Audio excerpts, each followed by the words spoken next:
8 বছর হয়ে গেছে। 8 বছরে আপনাদের কাজের সমস্ত বিষয়ের দুর্নীতি সংক্রান্ত অভিযোগগুলির শ্বেতপত্র প্রকাশ করুন। আমাদের এডিসি নির্বাচন এসে গেছে, কয়েকদিনের মধ্যে নির্ঘণ্ট ঘোষণা হবে। সৎ সাহস যদি থাকে নির্বাচনের আগে শ্বেতপত্র ঘোষণা করুন। ইস্তাহার নয়, মিথ্যে বিজ্ঞাপন নয়, মিথ্যে প্রচার নয়, সাহস থাকে শ্বেতপত্র প্রকাশ করুন। তেমনি পৌর নিগম সহ রাজ্যের সব কয়টা পৌর পরিষদের কাছে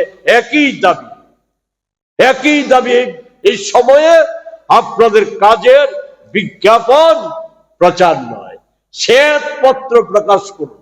এই দাবিতে রাজ্যব্যাপী আমরা কর্মসূচি নিতে যাচ্ছি।